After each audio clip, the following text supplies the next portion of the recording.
إبراهيم وعلى آل إبراهيم إنك حميد مجيد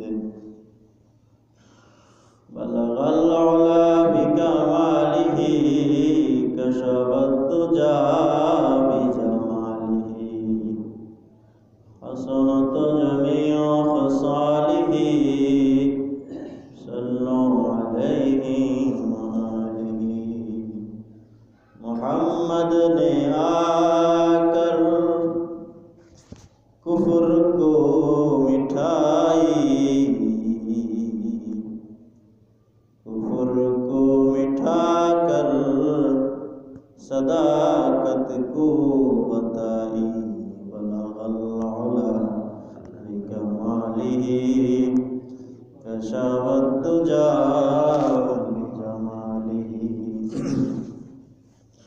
हसनत जमीअ खिसालिही सल्लु अलैहि व आलिहि आमन्तु बिल्लाह सुब्हानक ला इल्म लना इल्ला मा अल्लमतना इन्नका अंतल अलीमुल हकीम व सुब्हानक ला फहम लना इल्ला मा फहमतना इन्नका अंतल जव्वादुल करीम।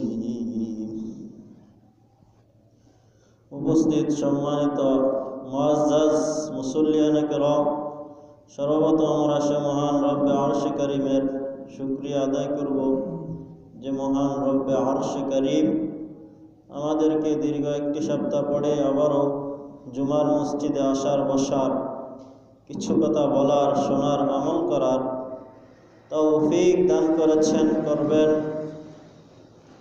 সেজন্য আল্লাহ সুবহানাহু ওয়া তাআলার শুকরিয়াকে আদায় করার লক্ষ্যে বিনয় অবনত হয়ে শ্রদ্ধাজনিত চিত্তে হৃদয়ের সবটুকুন আবেগ অনুভূতি ভালোবাসা উচ্ছ্বাসকে উজাড় করে বলি আলহামদুলিল্লাহ।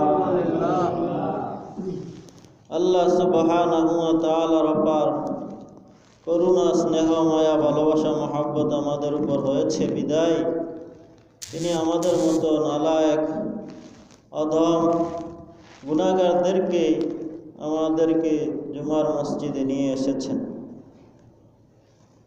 কেননা আল্লাহ তাআলা যদি আমাদের উপর দয়া না করতেন তো আমাদের মতো কত মানুষ আছে যারা অযথা অনর্থক রাস্তাঘাটে দোকানপাটে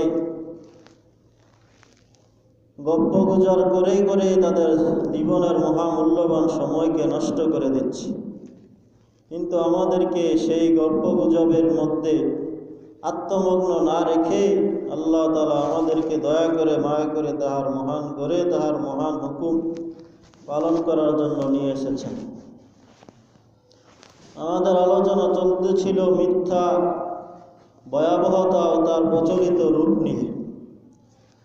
আমাদের মাঝে মিথ্যার যেই প্রচলন তার মধ্যে অন্যতম একটা হচ্ছে যারা চাকরিজীবী আছে যারা কর্মকার আছে তারা যখন অফিস থেকে বা কোনো কর্মস্থল থেকে ছুটি নিয়ে আসে, ছুটি নিয়ে আসার পরে 2 দিন 3 দিন ছুটি দেওয়ার পরে ছুটি নিয়ে আসার পরে সে বাড়িতে এসে যখন তার মনটা চায় না যে আমি আরো কয়েকদিন থেকে যাই, ছুটি 3 দিন এনেছি আরো 2-1 দিন বেশি থেকে যাই তাহলে আমি বাড়িতে থেকে গেলাম। সুতরাং সে তখন এই চিন্তা করে তখন একটা মিথ্যা সার্টিফিকেট তৈরি করে। কি সেই মিথ্যা সার্টিফিকেট? তা হচ্ছে সে বাড়িতে এসে একটা ডাক্তারি সার্টিফিকেট তৈরি করে যে দেখেন আমি বাড়িতে আসার পরে অসুস্থ হয়ে গেছি, আমি বাড়িতে আসার পরে আমার জ্বর হয়েছে বা বিভিন্ন ধরনের রোগ দেখিয়ে সে একটা ডাক্তারি সার্টিফিকেট তৈরি করে। ডাক্তারি সার্টিফিকেট তৈরি করে মালিকের কাছে নিয়ে দেখায় দেখেন আমি অসুস্থ ছিলাম। অথচ সে সম্পূর্ণ সুস্থ ছিল, অযথাই সে 3 দিন আরো বেশি থাকার জন্য একটি মিথ্যা সার্টিফিকেট তৈরি করেছে। সুতরাং এই ধরনের কাল্পনিক সার্টিফিকেট তৈরি করা ইসলামে সম্পূর্ণভাবে মিথ্যা এবং হারাম, বড় গুনাহ, কবিরা গুনাহ। সুতরাং আমার যদি বেশি দিন থাকতে মনে চায়, আমি সত্য কথা বলেই থাকবো। মালিকের থেকে বলবো আমি বাড়িতে যাওয়ার পরে 3 দিন ছুটি কাটার পরে আমার ভালো লাগে না, এই জন্য আরো 2 দিন থেকে এসেছি। সুতরাং আপনি এটা আমাকে ক্ষমার দৃষ্টিতে দেখুন, অথবা 2 দিন বেশি থাকার কারণে আমার বেতন কেটে নিয়ে নিন। এটা হচ্ছে ইসলামের বিধান। সুতরাং মিথ্যা এবং তার প্রচলিত রূপ সম্পর্কে আমাদের কিঞ্চিত আলোকপাত আমাদের হয়েছে। আমরা জানতে পারলাম যে অবশ্যই আমাদেরকে মিথ্যা থেকে বেঁচে থাকতে হবে। আমরা আজকে সূরাতুল বুরুজ আলোচনা করব। সূরাতুল বুরুজ 85 নং সূরা। এই সূরাটা হাফিজে কোরআন শরীফে 596 নং পৃষ্ঠার মধ্যে অবস্থান। এই সূরাটার মধ্যে 22টি আয়াত রয়েছে, 109টি সেন্টেন্স বা বাক্য রয়েছে, আর 458টি অক্ষর রয়েছে। এই সূরাটা মক্কায় অবতীর্ণ। এই সূরার মধ্যে একটি রুকু রয়েছে। এই সূরার বিষয়বস্তু হচ্ছে ঈমান সম্পর্কে। এই সূরার বিষয়বস্তু ঈমান নিয়ে, যে ঈমানের উপর কিভাবে আমাদেরকে দৃঢ় থাকতে হবে, অটল থাকতে হবে, অবিচল থাকতে হবে, ঈমানের উপর কিভাবে পাকাপোক্ত থাকা যায়। এরকমভাবে অতীত নবীদের উম্মতেরা কিভাবে ঈমানের উপর অটল ছিল, অবিচল ছিল, এই বর্ণনা আল্লাহ তাআলা সূরাতুল বুরুজের মধ্যে দিয়েছেন।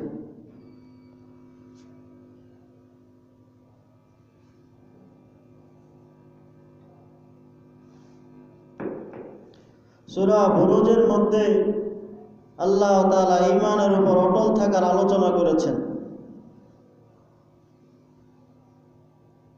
আল্লাহ তাআলা বলেন, বিসমিল্লাহির রহমানির রহিম, ওয়াস-সামাই যাতিল বুরুজ, ওয়াল ইয়াউমিল মাউউদ, ওয়া শাহিদিন ওয়া মাশহুদ।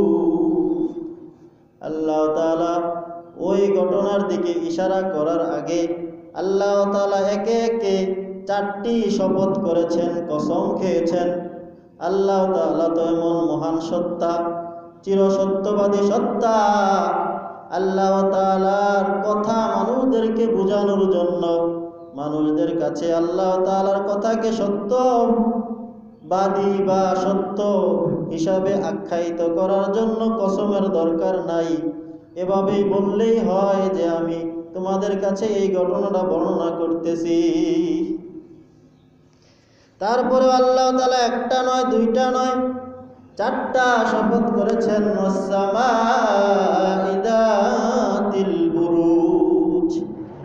আল্লাহ তাআলা বলেন, কক্ষ বিশিষ্ট তারকা, বড় বড় তারকা বিশিষ্ট আকাশের শপথ, বড় বড় তারকা বিশিষ্ট আসমানের শপথ।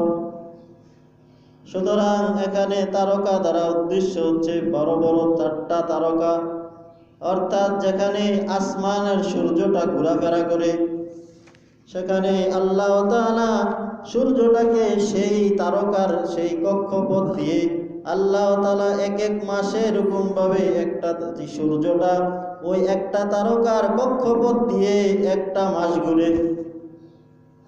তাহলে আল্লাহ তাআলা এই সূর্যটাকে ঘুরাইতেছেন এরকমভাবে 12টা বড় বড় তারকার আঙ্গিনার মধ্যে। প্রত্যেকটা বড় বড় তারকার আঙ্গিনায় 1 মাস ঘুরে। সুতরাং প্রত্যেকটা তারকার মধ্যে যদি 12টা আঙ্গিনার মধ্যে 1 মাস ঘুরে, তাহলে 1 বছর হয়ে যায়। 1 বছর পরে আবার পুনরায় ওই প্রথম তারকার আঙ্গিনা বা পথে ওই সূর্যটা ঘুরতে থাকে। তাহলে বুরুজ অর্থ হচ্ছে কক্ষপথ, বড় বড় তারকা।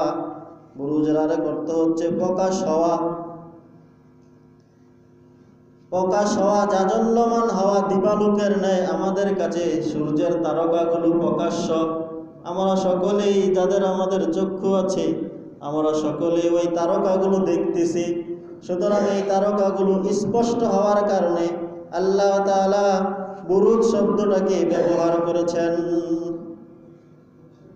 তাহলে আল্লাহ তাআলা এখানে বলেন ওয়াস-সামা'i যাতিল বুরুজ, বড় বড় তারকা বিশিষ্ট আসমানের শপথ। এখন বিজ্ঞানীরা বলতেছে দুনিয়াও ঘুরে, সূর্যও ঘুরে। আর কিছু কিছু বিজ্ঞানী বলে না না, দুনিয়া ঘুরে না, শুধু সূর্যই ঘুরে, সূর্য তারকা।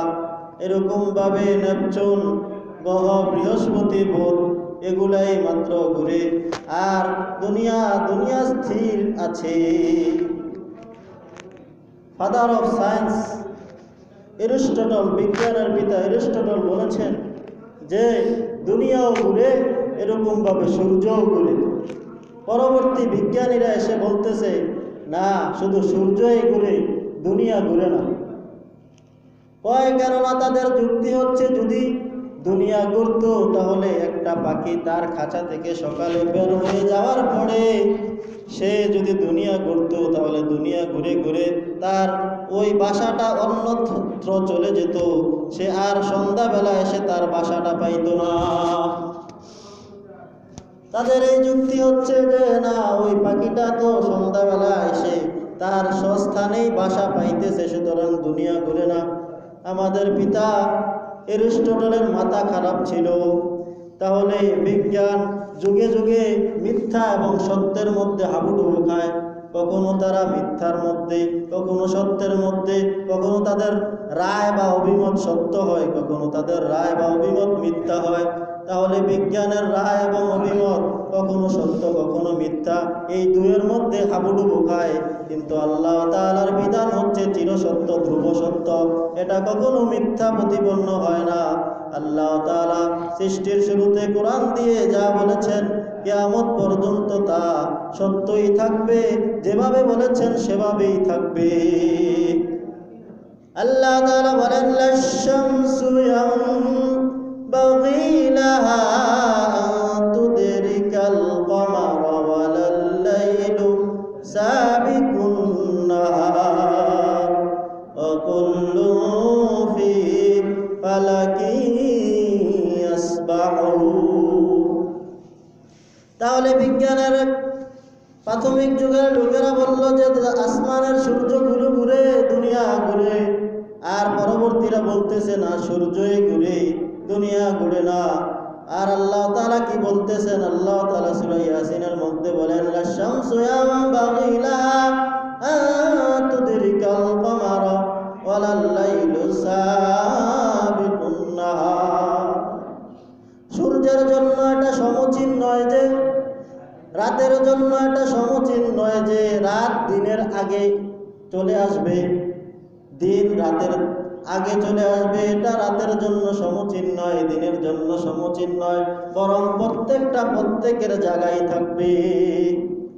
লাশ-শামসু ইয়ানবাগী লাহা আন তুদরিকাল কমারা, সূর্যের জন্য এটা সমচিন নয় যে সূর্য চাঁদের জায়গায় চলে যাবে আর চাঁদ সূর্যের জায়গায় এসে যাবে, বরং প্রত্যেকটা প্রত্যেকের জায়গায় আছে।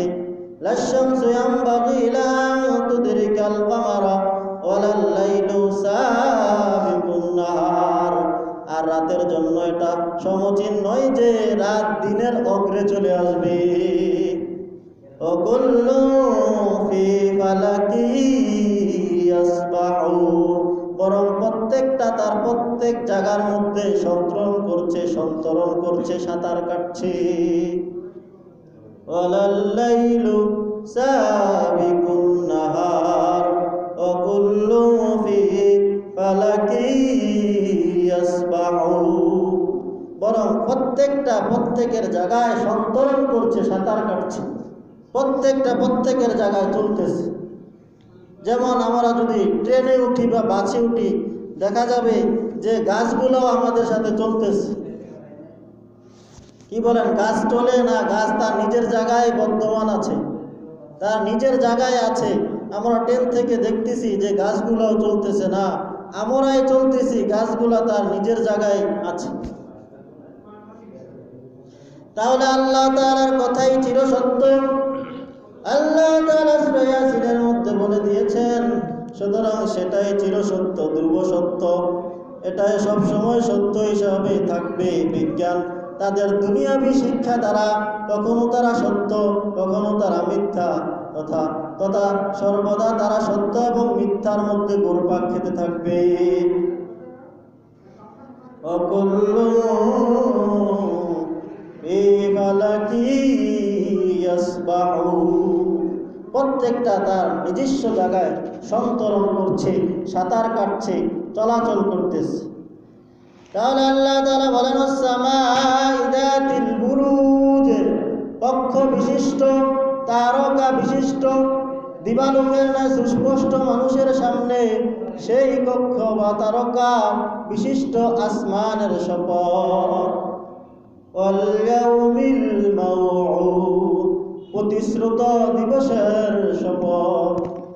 2 নম্বর আল্লাহ তাআলা শপথ করতেছেন প্রতিশ্রুত দিবস, অঙ্গীকার দিবসের। অঙ্গীকার দিবস দ্বারা এখানে উদ্দেশ্য হচ্ছে, মুফাসসিরিনে কেরাম বলেন ওয়াল ইয়াউমিল মাউউদ দ্বারা উদ্দেশ্য হচ্ছে ইযাস সামাউ শাক্কাত, যেদিন আসমান বিদীর্ণ হয়ে যাবে, আসমান চৌচির হয়ে যাবে, দুনিয়ার গাছপালাগুলা তুলার মতো উঠতে থাকবে, দুলির ন্যায় উঠতে থাকবে, সেই দিনের শপথ।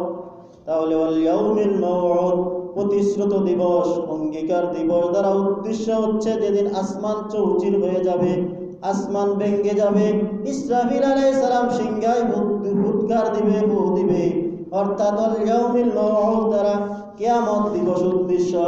তাহলে আল্লাহ তাআলা বলেন ওয়াল ইয়াউমিল মাউউদ, কিয়ামত দিবসের কসম করে আমি বলতেছি। ওয়াশাহিদিন ওয়া মাশহুদ, প্রত্যক্ষকারী ব্যক্তি যেটা উপস্থিত হয় এবং যার নিকট উপস্থিত হয়, ওই দুটোটা বিষয়ের শপথ।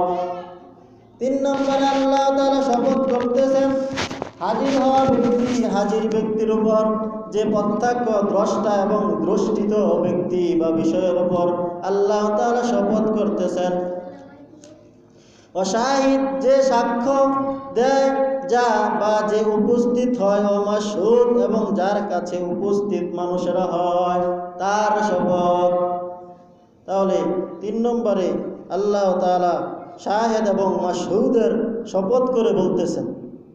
শাহেদ এবং মাশহুদ কি? যেমন জুমার দিন আমাদের কাছে কি হয়? উপস্থিত হয়, দামি একটা দিন, সাইয়্যিদুল আইয়াম, সপ্তাহে শ্রেষ্ঠতম দিন। আল জুমাতু হজ্জুল মাসাকিন, জুমা হচ্ছে গরিবদের হজের দিন। তাহলে সপ্তাহের শ্রেষ্ঠতম দিনের শপথ আল্লাহ তাআলা করে বলতেছেন ও শাহিদ, তোমাদের কাছে যেটা উপস্থিত হয় জুমার দিন, ও মাশহুদ, এবং তোমরা যার কাছে উপস্থিত হও, অর্থাৎ আরাফার দিন। জুমার দিন আমাদের কাছে উপস্থিত হয়, আর আরাফার দিন আমরা হাজিরা যারা হজ করতে যায় তারা গিয়ে আরাফার ময়দানে উপস্থিত হয়। এটা হচ্ছে এক ব্যাখ্যা। আর অন্যান্য মুফাসসিরিনে কেরাম বলেন শাহিদ দ্বারা উদ্দেশ্য হচ্ছে আমাদের প্রিয় নবী সাল্লাল্লাহু আলাইহি ওয়াসাল্লাম, আর মাশহুদ দ্বারা উদ্দেশ্য হচ্ছে অন্যান্য সাইরুল আম্বিয়া, অন্যান্য সকল নবীগণ। কেননা আল্লাহ তাআলা নবী হাসরের মাঠে উপস্থিত থাকবেন, আর সকল নবীরা আল্লাহ তাআলার নবীর কাছে এসে উপস্থিত হবেন। আল্লাহ তাআলার নবীর কাছে সকলেই আসবেন, সুতরাং আল্লাহ তাআলার নবী সকলকে দেখবেন। অথবা অন্যান্য মুফাসসিরিনে কেরাম বলেন শাহিদ দ্বারা হচ্ছে আমাদের নবী, আর মাশহুদ দ্বারা হচ্ছে অন্যান্য নবীর উম্মতগণ। তাহলে এখানে আল্লাহ তাআলা আমাদের নবীর কথা এবং অন্যান্য নবীর কথা বলে শপথ করে বলতেছেন ও শাহিদিন ওয়া মাশহুদ। অথবা আল্লাহ তাআলা বলেন ও শাহিদ দ্বারা উদ্দেশ্য হচ্ছে অন্যান্য নবীগণ, আর মাশহুদ দ্বারা উদ্দেশ্য হচ্ছে অন্যান্য নবীর উম্মতগণ। অথবা শাহিদ দ্বারা উদ্দেশ্য হচ্ছে আমাদের নবীর উম্মতগণ, আর মাশহুদ দ্বারা উদ্দেশ্য হচ্ছে অন্যান্য নবীর উম্মতগণ। কেননা আল্লাহ তাআলা সূরা বনী ইসরাঈলের মধ্যে বলেন যে অন্যান্য নবীর উম্মতেরা সাক্ষ্য দিবে, এরকমভাবে অন্যান্য নবীর উম্মতের ব্যাপারে আল্লাহ তাআলা আমাদের দ্বারা সাক্ষ্য দেওয়াবেন যে না, অন্যান্য নবীরা তোমাদের কাছে সত্য বাণী নিয়ে এসেছে, তোমরা কেন তাদের কথা মানলে না।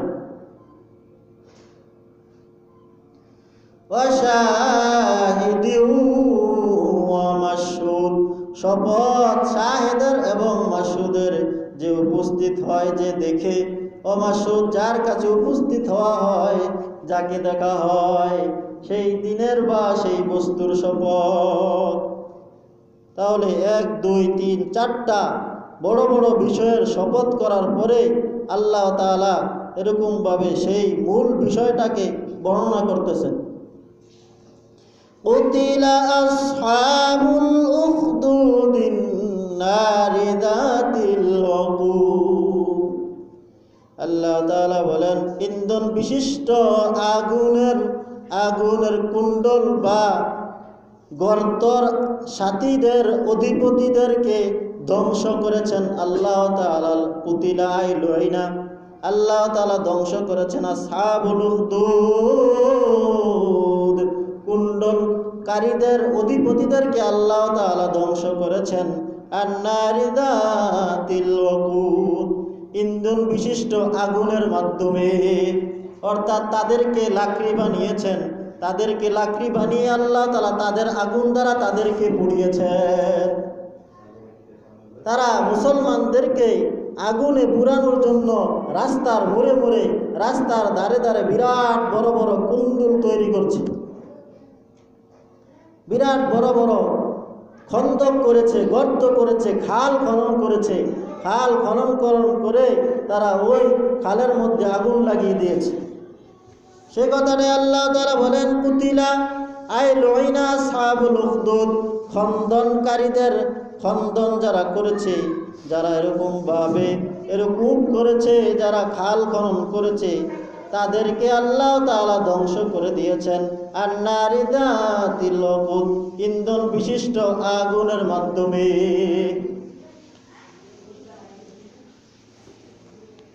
সুতরাং এখানে আল্লাহ তাআলা বিরাট বড় এক ঘটনার দিকে ইশারা করেছেন, যে ঘটনাটা সব তাফসীরের মধ্যে এসেছে এবং হাদিসের কিতাবের মধ্যে এসেছে। মুসলিম, নাসাই, তিরমিজির মধ্যে বর্ণনা এসেছে।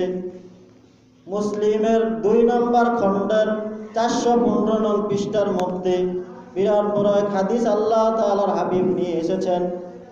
ইমাম মুসলিম রহমতুল্লাহ আলাইহি বিরাট বড় ঘটনা নিয়ে এসেছেন। 415 নং পৃষ্ঠা, হাদিস নাম্বার হচ্ছে 7401 নং হাদিস। সুহাইব রুমি রাদিয়াল্লাহু তাআলা আনহু থেকে বর্ণিত, তিনি বলেন যে আল্লাহ তাআলা নবী আমাদেরকে বলেছেন যে প্রাচীনকালে, অর্থাৎ সেই কালটা হচ্ছে ঈসা আলাইহিস সালামের পরে, সাইয়্যিদুনা ঈসা আলাইহিস সালামের পরে দীর্ঘ একটা সময় নবী পাঠানোর মধ্যে আল্লাহ তাআলা গ্যাপ রেখেছিলেন, নবী পাঠান নাই। আর সেই সময়ে রাজা বাদশারা নিজেদেরকে প্রভু দাবি করে বসে রয়েছিল। তারা নিজেদেরকে প্রভু মনে করত, আর তাদের যত আওতাধীন রাজা প্রজা আছে তাদের সকলদেরকে মনে করত যে তারা হচ্ছে আমাদের গোলাম, তারা হচ্ছে আমাদের এরকমভাবে পালিত লালিত, আমরা তাদেরকে লালন পালন করি, আমরা সব কিছু করি, সুতরাং আমি রাজা বা আমি বাদশাহ, আমরা হচ্ছি প্রভু। তারা নিজেদেরকে প্রভু মনে করত। আল্লাহ তাআলা নবী বলেন, সুহাইব রুমি রাদিয়াল্লাহু তাআলা আনহু থেকে বর্ণিত, তিনি বলেন যে আল্লাহ তাআলার নবী পূর্বেকার ঘটনা আমাদেরকে শুনিয়েছেন, শ্রবণ করিয়েছেন। সেই পূর্বেকার ঘটনা হচ্ছে যে ওই বাদশাহ জু নওয়াজ, ধ্বংসপ্রাপ্ত বাদশাহ জু নওয়াজ, সে জাদুকর দ্বারা তার দেশ পরিচালনা করত। জাদুকরের কথা শুনত এবং তার কাছে এক বড় সাহের ছিল, জাদুকর ছিল।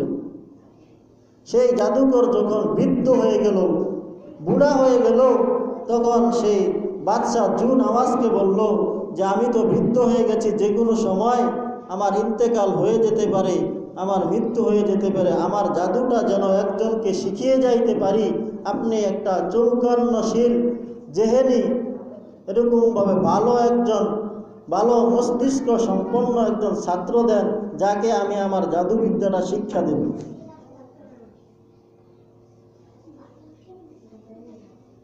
জেহেনি মস্তিষ্ক এবং ভালো, যার মেধাবী, সেই মেধাবী সম্পন্ন একজন ছাত্র দেন, আমি আমার জাদুটা তাকে শিক্ষা দিব, এতে করে আপনি এই জাদুর মাধ্যমে দেশ পরিচালনা করতে পারবেন।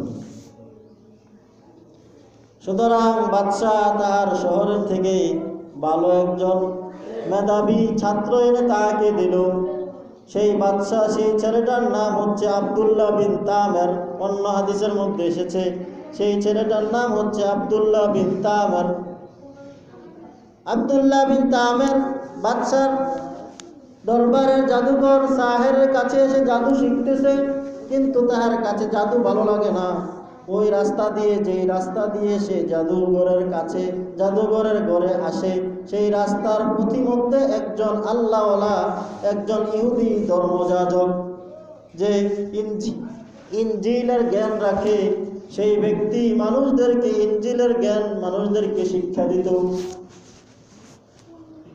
সে একদিন হঠাৎ করে ওই ধর্মযাজকের রাহেবের ঘরে ঢুকে যায়। ধর্মযাজক যখন তাকে শিক্ষা দিতে লাগলো, তখন সেই ধর্মযাজক বুঝতে পারলো যে তাহার মেধা তো অনেক তীক্ষ্ণ, অনেক সূক্ষ্ম, সুতরাং তাকে আমি ইনজিলের জ্ঞান শিক্ষা দেব। সুতরাং ধর্মযাজক ওই ছেলেটাকে ইনজিলের জ্ঞান শিক্ষা দিতে লাগলো, আর সেও সাথে সাথে মুখস্থ করে নিতে লাগলো। তার কাছেও ইনজিলেরটাই ভালো লাগতে লাগলো। সুতরাং সেই ইনজিলের শিক্ষা শিখতে শিখতে ওই সাহেরের কাছে যাইতে অনেক দেরি হয়ে যায়। ওই সাহের বৃদ্ধ তার দেরি দেখে তাকে প্রত্যেক দিন মারত, প্রহার করত যে তুমি আমার দরবারে এত দেরি করে আসো কেন।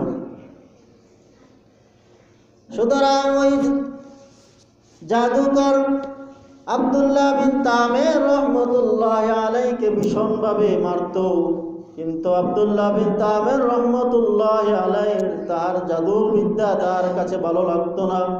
তার কাছে ইনজিলের শিক্ষাই ভালো লাগতো।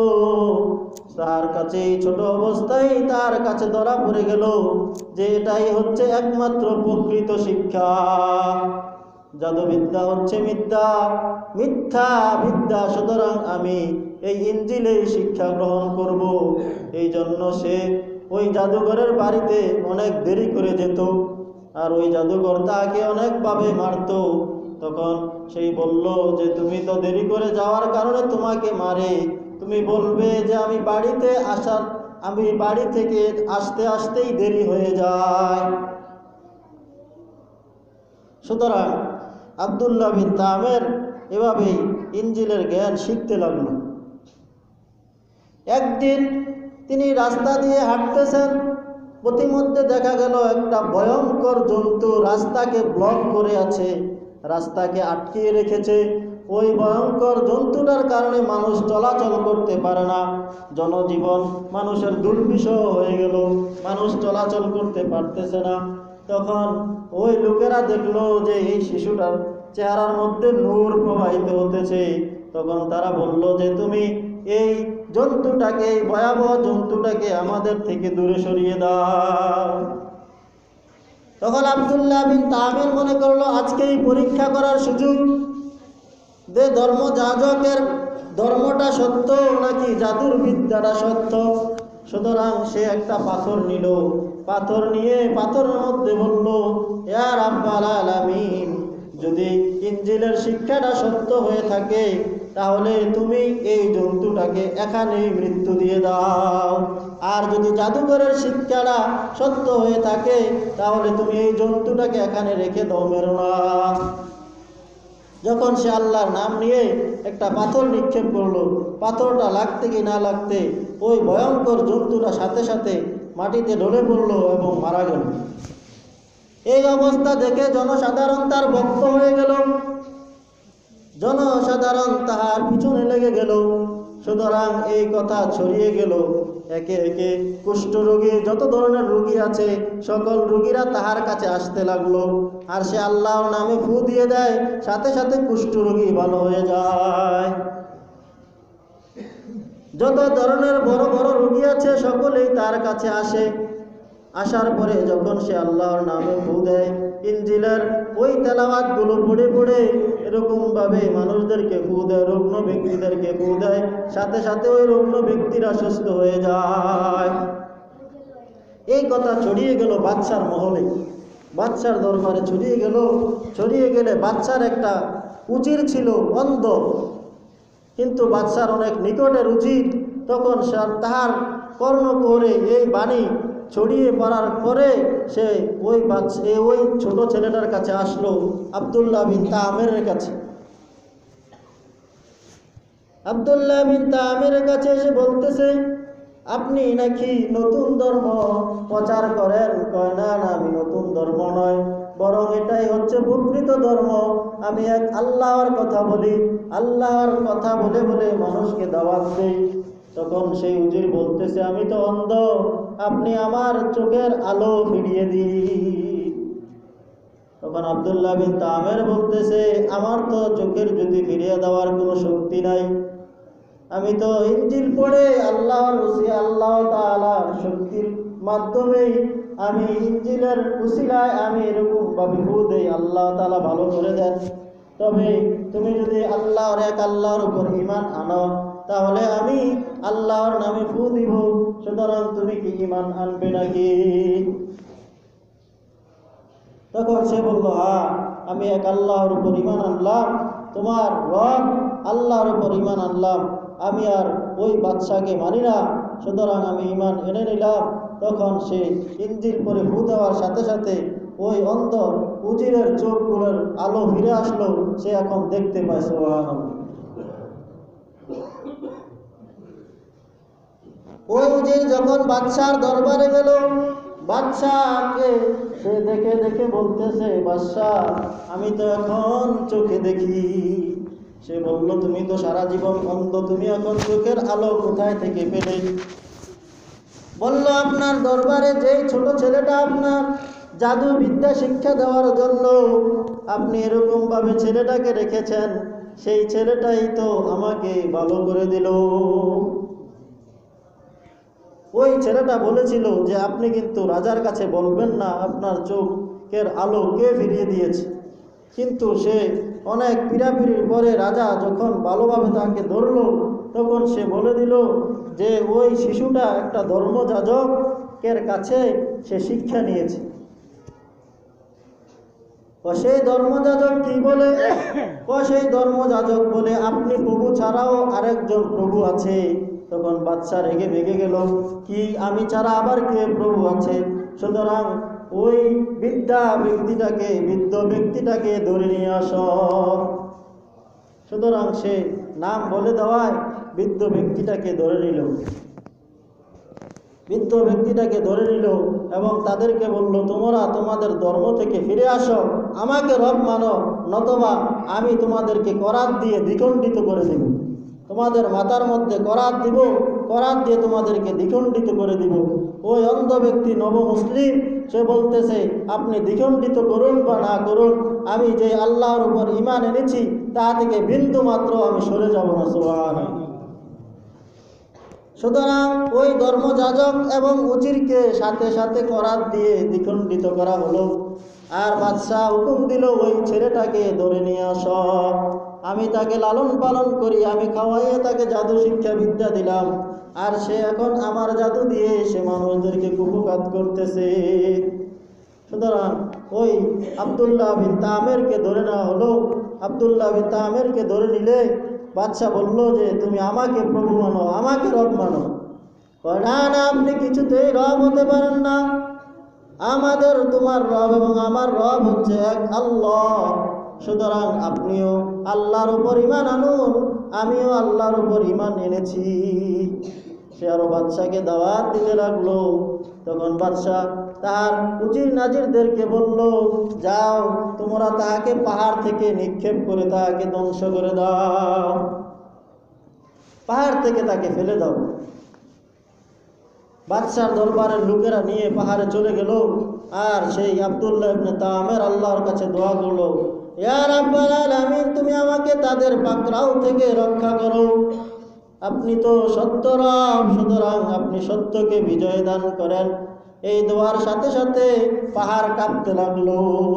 পাহাড় কাঁপায়, ওই বাদশার লোকেরা পাহাড় থেকে পড়ে তারা সাথে সাথে মারা গেল। আব্দুল্লাহ ইবনে তামের জীবিত রইলেন। আব্দুল্লাহ ইবনে তামের সহজভাবে হেঁটে হেঁটে আবার বাদশার দরবারে আসলো। বাদশাহ কয়, কি তোমাকে না মারার জন্য পাহাড়ে পাঠাইলাম, তুমি কি জীবিত ফিরে এসেছ? আব্দুল্লাহ বিন তামের বলতেছে, আপনি যেই লোকদেরকে পাঠিয়েছেন তাদেরই মৃত্যু হয়েছে, আল্লাহ তাআলা আমাকে জীবিত রেখেছেন, আমার কোনো কিছুই হয় নাই।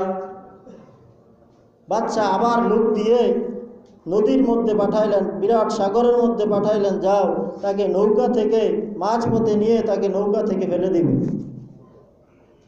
যখন মাঝ সাগরে নেওয়া হলো, আব্দুল্লাহ বিন তামের আল্লাহ তাআলার কাছে দোয়া করলেন, ইয়া রাব্বাল আলামিন, আপনি সত্যকে বিজয় দেন। এই দোয়ার সাথে সাথে নৌকা এরকম ভাবে উল্টে গেল, আর সে নৌকার মধ্যে দাঁড়িয়ে রইল, আর বাকিরা মরে ওই সাগরের মধ্যে ডুবে মরে গেল। সে আবার ওই নৌকা দিয়ে চলে আসলো কিনারায়, এসে বাদশার দরবারে আছে। বাদশাহ বলতেছে, কি তোমার কি হলো, আমার লোক কোথায়? আব্দুল্লাহ বিন তামের বলতেছে, আপনার লোকেরা তো সাগরে ডুবে মারা গেছে, আল্লাহ তাআলা আমাকে বাঁচিয়ে দিয়েছে। তখন সেই বাদশাকে বলতেছে, আপনি যত চেষ্টাই করেন না কেন আপনি আমাকে মারতে পারবেন না, তবে আপনাকে আমি একটা বুদ্ধি শিখিয়ে দেই। কি বুদ্ধি? যে আপনি বিরাট জনসমুদ্র একসাথে করুন, একটা মাঠের মধ্যে সকলকে দাওয়াত দিন, আর ওই মাঠের মধ্যে দাওয়াত দিয়ে আপনি বলবেন, বিসমিল্লাহি রব্বিল গোলাম, এই গোলামের রবের নামে আমি তীর নিক্ষেপ করলাম। আপনি আল্লাহর নামে তীর নিক্ষেপ করবেন, আর ওই তীর নিক্ষেপের সময় আপনার দেশের যত জনসাধারণ আছে সবাইকে একটা মাঠের মধ্যে একত্রিত করবেন। সকলকে একটা মাঠের মধ্যে নির্দিষ্ট দিনে একত্রিত করা হলো। একত্রিত করে বাদশাহ বলল যে, দেখো আমি তো তাকে কোনোভাবেই মারতে পারতেছি না, সুতরাং সে আমাকে এই কথাটা শিখিয়ে দিয়েছে। তখন সে তীর নিক্ষেপ করলো, বিসমিল্লাহি রব্বিল গোলাম, এই গোলামের রবের নামে তীর নিক্ষেপ করলাম। যখন তীর নিক্ষেপ করলো, সাথে সাথে তার মাথার মধ্যে আঘাত লাগলো। আঘাত লাগলে তিনি সাথে সাথে এরকম ভাবে রক্তগুলো ঝরঝর করে পড়তে লাগলো, আর তার হাতটাকে এভাবে রাখায় রক্ত বন্ধ হয়ে গেল। তিনি মাটির মধ্যে লুটে পড়লেন, আর তৎক্ষণাতেই তিনি শহীদ হয়ে গেলেন। উমর ফারুক রাদিয়াল্লাহু তাআলা আনহুর শাসন আমলে ওই আব্দুল্লাহ ইবনে তামেরের এরকম ভাবে যে তাকে যেখানে দাফন করা হয়েছিল, ওই দাফনের স্থানে যখন নদী ভাঙ্গা হয়, নদী ভেঙে যায়, ভাঙ্গার পরে একজন লোক দেখতে পাইল যে আব্দুল্লাহ ইবনে তামের এরকম ভাবে তার হাতটা যেভাবে রেখেছিল সেভাবে রেখেই তিনি এরকম ভাবে জীবিত মানুষের মতো দাঁড়িয়ে আছেন। সুবহানাল্লাহ। কারণ আল্লাহ তাআলার হাবিব বলে হাদিসের মধ্যে বলেছেন, যারা শহীদ হয়ে যায় তাদের লাশ কখনো মাটি ভক্ষণ করে না। সুতরাং শহীদের অনেক দাম। তখন ওমর ফারুক রাদিয়াল্লাহু তাআলা আনহুর কাছে খবর পাঠানো হলো যে অমুকের একজন লাশ এখানের মধ্যে এরকম ভাবে পূর্ণ শরীর দেখা যায়, তার শরীর মাটিতে খায় নাই, তার একটা হাত মাথার মধ্যে এভাবে দেওয়া আছে, হাতটা সরিয়ে নিলে ওই এরকম ভাবে জখমস্থ স্থান থেকে রক্ত প্রবাহিত হতে থাকে, আবার হাতটা এখানে দিলে রক্ত বন্ধ হয়ে যায়। হাতটা সরালে রক্তগুলো ঝরঝর করে এরকম ভাবে পড়তে থাকে, আবার হাতটা দিলে এরকম ভাবে রক্ত থেমে যায়, বন্ধ হয়ে যায়। ওমর ফারুক রাদিয়াল্লাহু তাআলা আনহু বলল, যেভাবে আছে সেভাবেই তাকে মাটিতে দাফন করে দাও। তো ওই সময় যখন লোকেরা দেখলো যে তার রবের নামে তীর নিক্ষেপ করার কারণে এরকম ভাবে আল্লাহ তাআলা তাকে মৃত্যু দিয়েছেন, শহীদ করেছেন। এই অবস্থা দেখে ওই জনসমুদ্রের মধ্যে যত লোক আছে সকলেই এক বাক্যে আল্লাহ তাআলার উপর ঈমান নিয়ে আসলো। সুবহানাল্লাহ। সকলে বলল, না না বাদশা, আপনি কোনোতেই প্রভু হতে পারেন না, আপনি কোনো কিছুতেই আমাদের রব হতে পারেন না, বরং এই গোলামের রবই হচ্ছে প্রকৃত রব, সুতরাং আমরা এই রবের উপরে ঈমান নিয়ে আসলাম। এই কথাটা আল্লাহ তাআলা বলেন, কুতিলা আসহাবুল উখদুদিন নারি যাতিল উকুদ। আল্লাহ তাআলা ধ্বংস করে দিয়েছেন যারা কুণ্ডলী তৈরি করেছিল, সেই কুণ্ডলীর অধিপতিদেরকে, যারা খন্দক তৈরি করেছিল, যারা গর্ত তৈরি করেছিল, তাদেরকে আল্লাহ তাআলা ধ্বংস করে দিয়েছেন। আন্নারি যাতিল ওকুদ, ইন্ধন বিশিষ্ট আগুনের মাধ্যমে। সেই কুণ্ডলী বা গর্ত বা খাল কেমন ছিল, কি ছিল, সেটাই হাদিসের শেষের অংশে আল্লাহ তাআলার হাবিব বলেন, যখন হাজার হাজার মানুষ আব্দুল্লাহ ইবনে তামেরের ঘটনা দেখে মুসলমান হয়ে গেল, ঈমান নিয়ে আসলো এক আল্লাহ তাআলার উপর, তখন বাদশা তার লোকদেরকে বলল, রাস্তার মোড়ে মোড়ে তোমরা খাল খনন করো, গর্ত তৈরি করো, তোমরা খন্দক তৈরি করো। সেই খন্দকের মধ্যে লাকড়ি ফেলা হলো, লাকড়ি ফেলা হলে ওই খন্দকের মধ্যে আগুন দেওয়া হলো, আগুন দেওয়া হলো। আর বাদশা বলল, তোমরা আমার উপর ঈমান আনো, নতবা তোমাদেরকে এই কুণ্ডলীর মধ্যে ফেলে দেওয়া হবে, এই কুণ্ডলীর মধ্যে তোমাদেরকে নিক্ষেপ করা হবে। তখন তারা বলতেছে, বাদশা বলতেছে, যদি তোমরা আমার উপর ঈমান নিয়ে আসো তাহলে তোমাদেরকে এই কুণ্ডলীর মধ্যে নিক্ষেপ করব না। হাজার হাজার মানুষ তখন বলতেছে, না না, আমরা যেই রবের উপর ঈমান এনেছি, আমরা ঈমান থেকে বিন্দু পরিমাণও হটব না, দূরে সরে যাব না। আমরা এই আগুনের মধ্যে ঝাঁপ দিতে রাজি আছি, কিন্তু ঈমান ছাড়তে রাজি নাই। সুবহানাল্লাহ। এক সেকেন্ডের বিনিময়ে তারা ঈমান আনলো, এক সেকেন্ডে তাদের ঈমান কত পাকাপোক্ত হয়ে গেল, কেমন দৃঢ় হয়ে গেল। আর আজকে আমরা বছর কি বছর, 30 বছর, 40 বছর, 60 থেকে 70 বছর ঈমানদার দাবি করতেছি, কিন্তু আল্লাহ তাআলাকে গালি দেওয়া হয়, আল্লাহর নবীকে তিরস্কার করা হয়। উলামায়ে কেরাম যখন আপনাদেরকে ডাকে যে আল্লাহ তাআলার নবীর তিরস্কারের বিরুদ্ধে মিছিল দিতে হবে, তখন আমরা ভয় পাই, গুল্লির ভয় পাই, পুলিশের ভয় পাই, জেলের ভয় পাই, কারাগারের ভয় পাই। ভয় পেয়ে আমি মনে করি যে আমি আমার জীবন বাঁচাইতেছি। এক সেকেন্ডে ঈমান আনে, ঈমান আনার পরে তাদের ঈমান কেমন পাকাপোক্ত হয়ে গেল।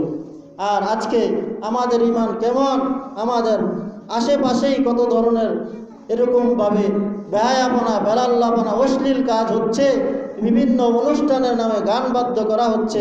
আমি বলি, আমি কেন বলবো, উমকে বলে, না আমি আমার জীবন বাঁচাই, আমার বলার প্রয়োজন নেই। তাহলে তারা আগুনে ঝাঁপ দিতে বিন্দু পরিমাণও দ্বিধাদ্বন্দ্ব করল না। একে একে তাদেরকে আগুনের মধ্যে নিক্ষেপ করা হচ্ছে, একে একে আগুনের মধ্যে নিক্ষেপ করা হচ্ছে। তারা একটু মাত্র পিছু হটতে লাগলো না। হাজার হাজার মানুষকে সেই দিন রাস্তার মোড়ে মোড়ে ওই কুণ্ডলীর মধ্যে আগুনে পুড়িয়ে দেওয়া হলো।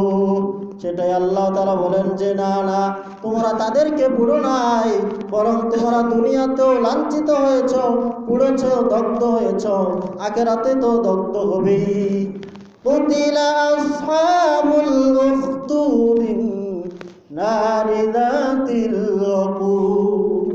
আল্লাহ তাআলা ধ্বংস করে দিয়েছেন ওই সমস্ত লোকদেরকে যারা আগুনের কুণ্ডলী বানিয়েছিল মুসলমানদেরকে আগুনে পুরানোর জন্য। অন্য হাদিসের মধ্যে এসেছে যে আল্লাহ তাআলা তৎক্ষণাৎ একটা বাতাস প্রেরণ করলেন।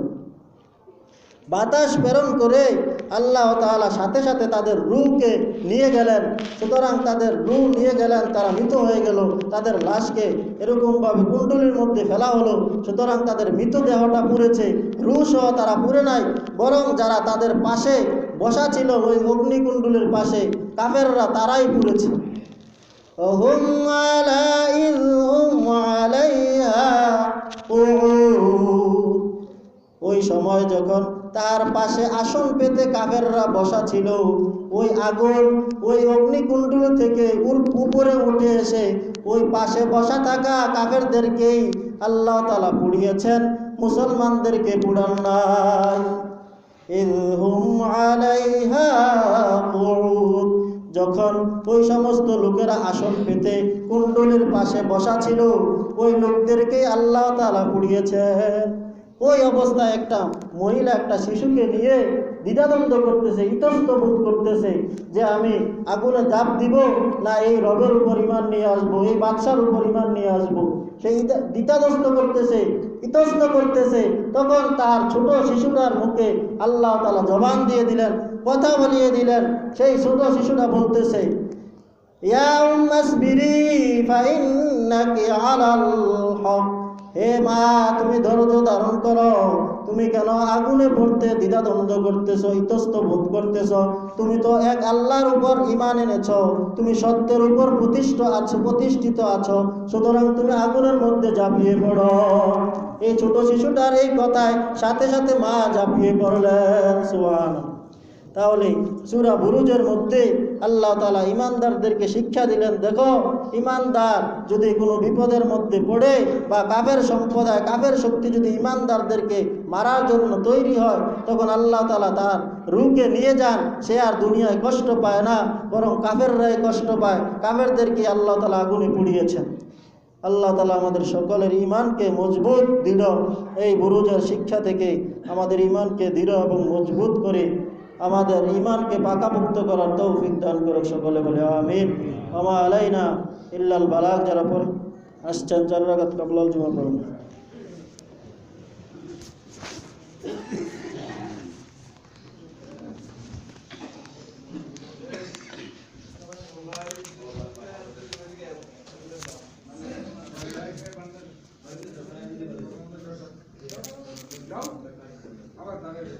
রহিম